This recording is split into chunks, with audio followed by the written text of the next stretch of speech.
दोस्तों नमस्कार, स्वागत है आपका फिर से एक नए ब्लॉग में। और दोस्तों आज का जो ब्लॉग रहने वाला है वो रहने वाला है जो कॉस्मेटिक शॉप है उसमें अपनी इन्वेंट्री को हम कैसे मैनेज करें। और दोस्तों काफ़ी इंपॉर्टेंट ब्लॉग है और जो नए शॉपकीपर हैं या जो शॉप जिनके पास पुरानी भी शॉप है वो अपनी इन्वेंट्री को जो कैसे मैनेज करते हैं प्लीज़ जो है कमेंट करके जरूर मेरे को बताएं। और आपको ब्लॉग अच्छा लगेगा तो उसको शेयर करें, सब्सक्राइब करें और लाइक करें। बात करो इन्वेंट्री की, तो इन्वेंट्री कैसे मैनेज करनी है आज पूरा ब्लॉग जो है इस पे बनने वाला है कि इन्वेंट्री के ऊपर।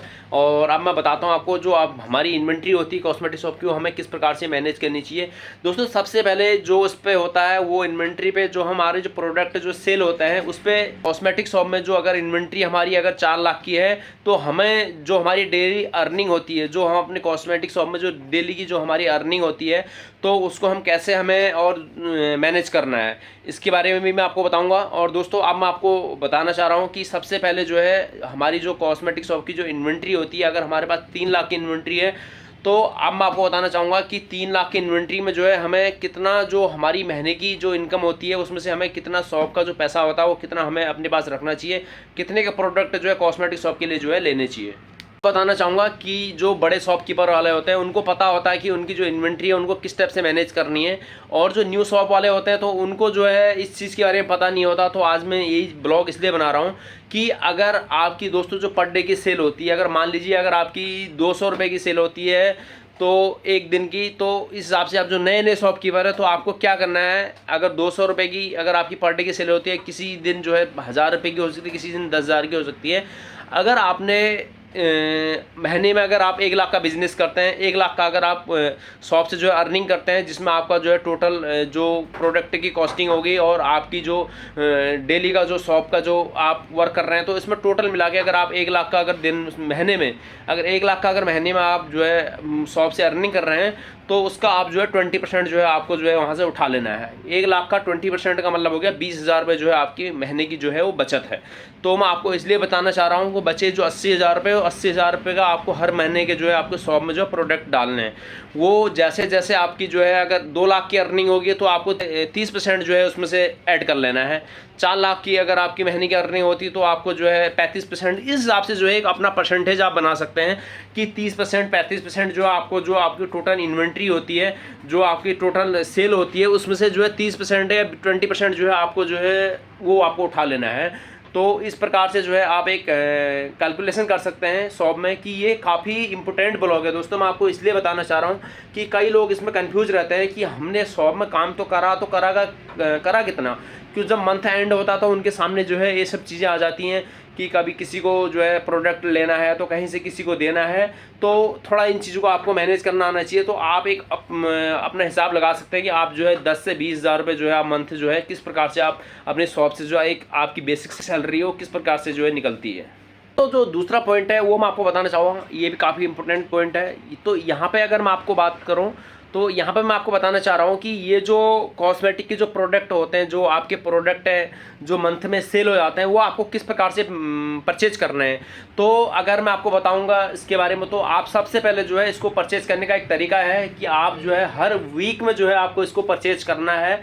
अगर आपके पास कोई कंपनी का बंदा है या फिर अगर कोई आपका अच्छा होलसेलर वाला है तो आपको जो है उसकी वीक की पेमेंट करनी है, हर वीक की उसको जो है पेमेंट करनी है। 7 दिन में आप उनकी पेमेंट कर सकते हैं। कि मैं इसलिए बता रहा हूँ क्योंकि आपका भी जो शॉप का रोटेशन है वो भी आपको चल जाएगा और जो आपके प्रोडक्ट हैं वो उसकी भी इन्वेंट्री आपके पास जो है प्रॉपर रहेगी। तो आपको जो है मंथ के एंड में ऐसा ना हो कि आपकी जो शॉप है वो पूरी खाली हो गई है और आपने जो है 40 से 50,000 रुपये 1 लाख का आपने काम करा और पूरी शॉप आपकी जो है खाली हो चुकी है। तो ये सब चीज़ें आपको नहीं करनी। आपको हर वीक में अगर प्रोडक्ट लाना है, यानी रोज़ नहीं लाना है, आपको हफ्ते में लाना है या 10 दिन में आप एक प्लान बना सकते हैं। तो अगर आपको लगता है कि मेरी ज़्यादा सेल है, मेरी ज़्यादा अगर सेल हो रही है तो आप जो है हर हफ्ते का एक प्लान बना लें। हफ्ते में जो है आपको जो आपकी सेल हो रही है वो प्रोडक्ट आपको हफ्ते में लाने हैं और उसी प्रकार से धीरे धीरे करके जो है आपको कई चीज़ें इसमें ऐसी भी होती हैं जो कि नई नई चीज़ें मार्केट में आती हैं, वो चीज़ें भी आपको रखनी है। जो अभी मैंने आपको बताया ना कि जो आपकी टोटल मंथ की जो अर्निंग है उसमें से आपको 20% उठाना है। तो इसलिए उठाना है, मैं आपको बताया कि वो 20% तो आपका हो गया, जो बचा उसमें से 80%, उस 80% को जो आपके कॉस्मेटिक के जो है प्रोडक्ट आपको शॉप में डालने हैं। क्योंकि यार मार्केट में जो है बहुत सारी चीज़ें नई नई आती हैं तो आपको जो है वो सब चीज़ें मैनेज करना वहाँ पर आना चाहिए। आपके पास कितनी इन्वेंट्री होनी चाहिए इस चीज़ के बारे में अगर आपको बताना चाहूँगा। अगर दोस्तों अगर आपकी महीने की जो है अगर 1 से 1.5 लाख रुपए की अगर महीने की सेल है तो आपके पास 2 से 2.5 लाख की इन्वेंट्री होनी चाहिए। अगर उसके अलावा अगर उसके पास से उससे भी ज़्यादा अगर आपके पास इन्वेंट्री है, अगर आपके पास 5 लाख 6 लाख 7 लाख की अगर आपके पास इन्वेंट्री है, तो आपका जो है शॉप में जो है काफ़ी चीज़ें ऐसे समझ सकते हैं कि आप जो डिसबैलेंस हो रही है तो आपको उस चीज़ों को संभालना है। दोस्तों मैं आपको पहले बताना चाह रहा हूँ कि ये सब आइटम ऐसी होती है कॉस्मेटिक शॉप में। सबसे पहले जो है प्रोडक्ट की बात करूँ तो यहाँ पे एक्सपायरी का बहुत चांस होते हैं कि एक्सपायरी प्रोडक्ट बहुत जल्दी हो जाता है। और दूसरा जो यहाँ पे होता है ये ट्रेंडिंग का जो अभी यार बड़ा इशू है ट्रेंडिंग का, कि नए नए मार्केट में ना अभी आज की डेट में क्या है कि नई नई चीज़ें चल जाती हैं, तो वो चीज़ें भी आपको लेनी है। तो आपकी इन्वेंट्री आपके पास उतनी ही होनी चाहिए। ज़्यादा मात्रा में अगर आपको लगता है किसी कोई चीज़ ज़्यादा है, अगर कोई क्वांटिटी अगर आपके पास ज़्यादा है, तो कोशिश करें कि उसको जल्दी से जल्दी जो है अपनी शॉप से जो है उसको सेल आउट करें, क्योंकि ज़्यादा क्वांटिटी आपके पास नहीं होनी चाहिए। 5 से 6 पीस जो है हर चीज़ की एक वैरायटी बना के मैं आपको हर ब्लॉग में बता रहा हूँ कि आपको वैरायटी बनानी है। तो 4 से 5 पीस या 6 पीस के एक आपके मिनिमम एक स्टॉक होना चाहिए। 4 पीस का अगर आप मान लीजिए जो नए शॉपकीपर है उनके पास उनके लिए जो है 4 पीसों की एमओक्यू होना चाहिए, मिनिमम ऑर्डर क्वांटिटी उनके लिए 4 पीस बस।